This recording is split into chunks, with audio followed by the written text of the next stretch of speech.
Hello बच्चों, कैसे हैं आप लोग। आज जिस टॉपिक को हमें करना है that is very very important topic. क्योंकि पोटेंशियल जो होता है वो इक्वेटोरियल और एक्सियल पॉइंट पर तो बच्चों को याद रहता है, मगर कभी कभी वो किसी और आर्बिट्रेरी पॉइंट पर भी पूछ लिया जाता है। जब वो आर्बिट्रेरी पॉइंट पर पूछा जाएगा तो आपके पास एक फार्मूला होना चाहिए, और अगर वो फार्मूला आपको याद है और आपको इक्वेटोरियल और एक्सियल का फार्मूला नहीं याद आ रहा, तो आप सिर्फ थीटा यानी एंगल की वैल्यू पुट करके इक्वेटोरियल और एक्सियल की वैल्यू भी निकाल सकते हैं। तो चलिए बच्चों, शुरू करते हैं इस टॉपिक को। और इस टॉपिक में क्या है कि एक डाइपोल है that is minus Q and plus Q charges का एक सिस्टम। इलेक्ट्रिक डाइपोल जिन बच्चों को मालूम नहीं है वो बात याद कर लें कि भाई इसमें क्या होता है। इसमें दो चार्ज होते हैं जो इक्वल होते हैं, जैसे यहाँ पर हैं माइनस क्यू चार्ज और यहाँ पर हो गया आपका प्लस क्यू। ठीक, ये दो इक्वल चार्ज हैं जो कि एक दूसरे के अपोजिट नेचर में है। ये वाला माइनस का है, ये वाला प्लस का है, और इनका एक सेंटर है दैट इज़ ओ, और एक पॉइंट है जो कि ना तो इक्वेटोरियल पे है ना एक्सियल पे है। एक्सियल अगर होता तो इस लाइन पे होता, इक्वेटोरियल अगर होता तो इस लाइन पर होता जो परपेंडिकुलर लाइन है। तो ना वो इस लाइन पर है ना वो इस लाइन पर है, वो कहीं और है, दैट इज पी हियर। और सेंटर से उस पॉइंट की distance that is x, that is x. तो अब हमें कहा गया है कि हमें पोटेंशियल निकालना है इस डाइपोल के कारण इस पॉइंट पर। तो हम क्या करते हैं, थोड़ा इसको आगे बढ़ा लेते हैं और यहाँ पर बोलते हैं that is angle theta and that is also angle theta. बच्चों क्योंकि ये एक सिस्टम है तो हमें यहाँ पर पॉइंट्स मानने होंगे ए बी, और हम क्या करते हैं, हम P से B को मिलाते हैं और P से A को मिलाते हैं, और यही डिस्टेंसेस हैं जिनकी बेस पर हमें डेरिवेशन सॉल्व करना है। तो हम क्या कहते हैं कि भाई ये वाली डिस्टेंस हमें नहीं मालूम, ये वाली डिस्टेंस हमें नहीं मालूम, तो इस डिस्टेंस के इक्वल एक डिस्टेंस अगर निकालनी है तो यहाँ पर एक परपेंडिकुलर लाइन डाल दीजिए बी से, और इसको कह दीजिए कि इस पॉइंट नंबर सी हो गया। ऐसे ही ए से अगर आप एक परपेंडिकुलर लाइन डाल दें और ये कहें कि दैट इज़ डी, तो क्या होता है कि हमें अब ए पी निकालना है, तो ए पी की जगह हम ए डी निकाल सकते हैं और पी बी की जगह हम पी सी निकाल सकते हैं और उसको फॉर्मूले के अंदर पुट कर देंगे। बच्चों ये एल है, ये भी एल है, क्योंकि जो डाइपोल होता है उसकी लंबाई होती है 2L, तो हमने कहा कि उसकी लेंथ में से आधा आधा कर देंगे तो L एंड L हो जाएगा। अगर ये एंगल थीटा है और ये L है तो ये वाली साइड कितनी हो गई, that become L cos theta. In the same way this become L cos theta. Okay okay sir. तो अब क्या होता है कि हम कहते हैं कि electric potential at P due to किसके कारण, ड्यू टू माइनस क्यू, तो हो गया हमारा V1, और प्लस क्यू के कारण हो गया हमारा V2। बात समझ में आई कि नहीं आई? बात समझ में ही आनी चाहिए, क्योंकि अगर बात समझ में आ गई तो पेपर आराम से कर दोगे। ठीक, तो भाई हमारे पास जो पेपर में टाइम होता है वो एक्चुअल में तो मैं 30 सेकंड मान के चलता हूँ। जब मैं अपने बच्चों को तैयारी कराता हूँ, जैसे अभी फ़िलहाल हमारे कोचिंग में टेस्ट सीरीज़ चल रही है, तो मैं अपने बच्चों को बोलता हूँ कि भाई आप अगर कोचिंग में बैठ के, अपने कोचिंग सेंटर में बैठकर अगर आप वही पेपर जो आपको 180 मिनट्स में करना है, अगर वही पेपर आप 90 मिनट्स में सही सही सॉल्व कर लेते हैं, तब जाके पॉसिबिलिटी बनती है कि आप बहुत आराम से वहाँ बैठ के पेपर में 650 प्लस नंबर लेकर आ जाएंगे। तो जिस बच्चे को 650 प्लस नंबर लेके आने हैं वो बच्चा इस चैनल को ज्वाइन कर ले और साथ साथ अपने लिए इम्पोर्टेंट वीडियो क्या करे, एक्सेस करा ले, ताकि हमें क्या होगा, जो बच्चा इस चैनल को ज्वाइन करता है उसको बहुत सारी ऐसी इंपॉर्टेंट वीडियोस मिलती हैं जिनके बेस पर कम से कम, यानी 400 के बाद, नीट में 400 के बाद का जो सफ़र शुरू होता है, जर्नी स्टार्ट होती है, उसके लिए आपको कुछ इंपॉर्टेंट वीडियोस चाहिए। वो वीडियोस आपको यहाँ मिलती हैं। और वो आपको सिर्फ एक ज्वाइन करने से मिल जाएंगी। ठीक है बच्चों, तो अब आइए वापस टॉपिक पर। तो हम क्या करते हैं, हम कहते हैं कि भाई नेट पोटेंशियल होगा, net potential at P will be V equal to V1 plus V2, that's mean V equal to 1/4 pi epsilon not minus Q over AP plus 1/4 pi epsilon not plus Q over BP।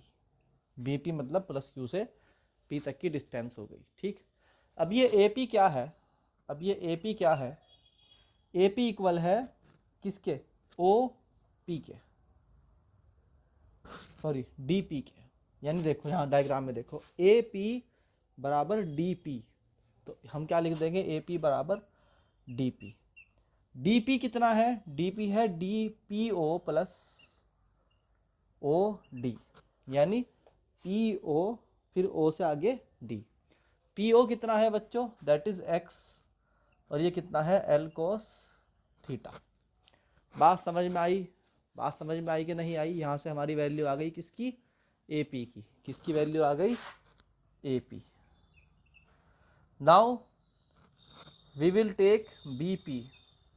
तो BP कितना है भाई, BP equal है CP के, देखो यहाँ diagram में ध्यान से, BP इक्वल है CP, तो हम कह देंगे that is equal to CP या PC जो चाहे आप लिख लो।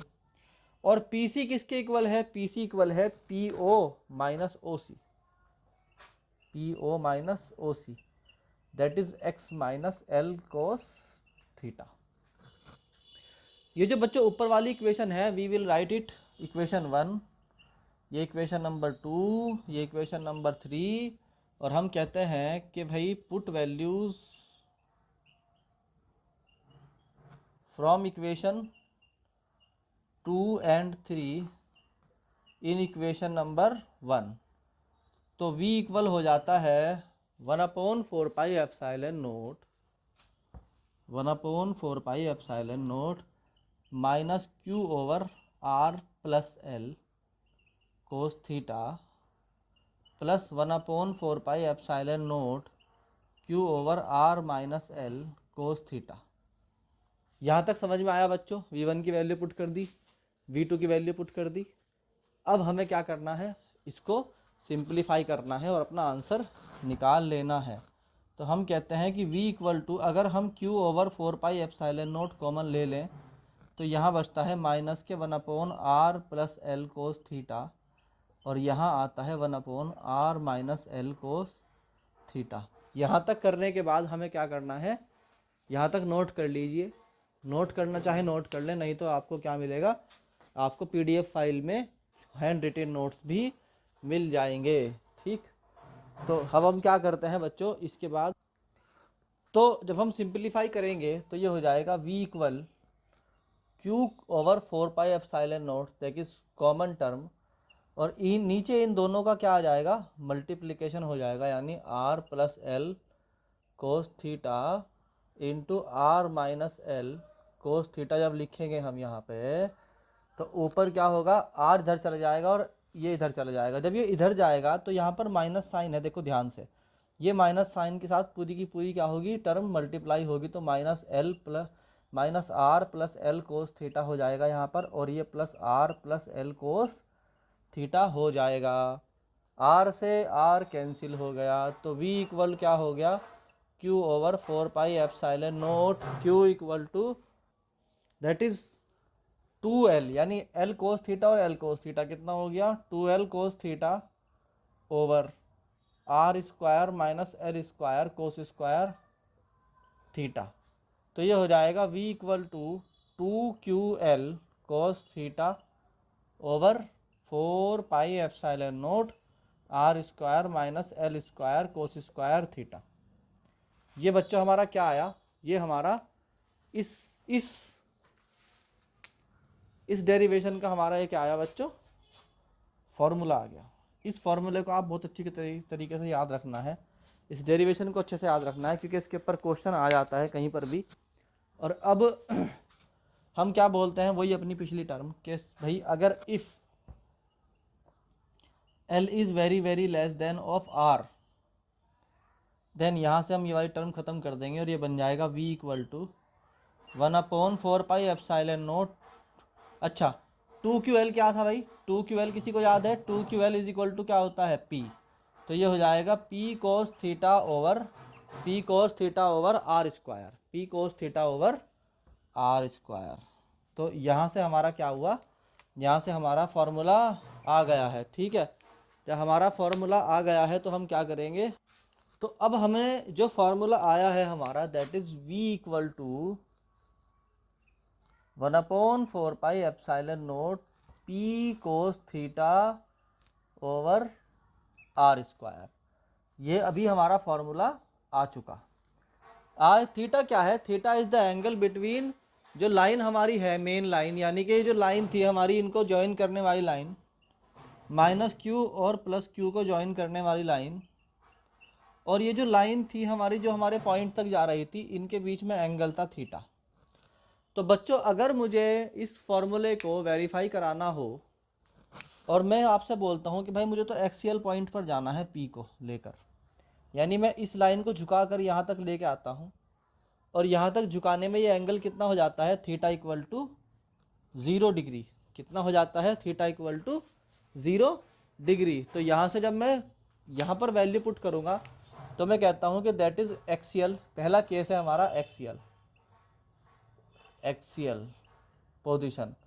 अगर मुझे एक्सियल पोजीशन पर पोटेंशियल निकालना है तो थीटा की वैल्यू 0 पुट करनी पड़ेगी और कोस 0 की वैल्यू कितनी होती है? 1।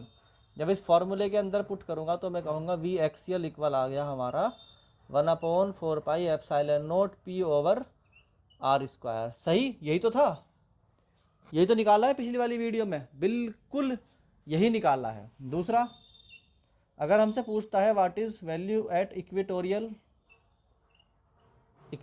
पोजीशन, तो इक्वेटोरियल पोजीशन पे क्या होता है कि थीटा की वैल्यू 90 हो जाती है और कोस 90 कितना हो जाता है? 0। तो V इक्वेटोरियल बिकम 0, और यही तो था। इसका मतलब हमारा फॉर्मूला सही आ गया, इसका मतलब हमारा फॉर्मूला सही आ गया, और ये फॉर्मूला हमें अब यूज़ करना पड़ सकता है कहीं पर भी, एट एनी पॉइंट। बच्चों बात समझ में आई कि नहीं आई? तो ये हमारा था electric potential at any point due to the dipole. और इस तरीके से हम एक एक टॉपिक अपना करते जा रहे हैं। साथ साथ हम अपने क्वेश्चन भी इसमें NCERT के सोल्यूशन भी अटैच करेंगे, साथ साथ इसके अंदर हमारे PYQs भी मिलेंगे। तो इस तरीके से आपको एक कंप्लीट कोर्स दिया जा रहा है, और वो भी इतनी आसानी से कि सिर्फ आपको इस चैनल को ज्वाइन करना है और आपका सिलेक्शन इस चैनल से सिर्फ एक ज्वाइन भर दूर है। अगर आप इस चैनल का मटेरियल फॉलो करते हैं प्लस हार्ड वर्क करते हैं तो आपका सिलेक्शन बहुत आराम से हो जाएगा। बहुत चिंता करने की ज़रूरत नहीं है, बस हार्ड वर्क करने की ज़रूरत है। तो बच्चों, जिस तरह टॉपिक कराया इस तरीके से और टॉपिक भी करने के लिए चैनल को ज्वाइन कीजिए, साथ साथ हमारे साथ बने रहिए।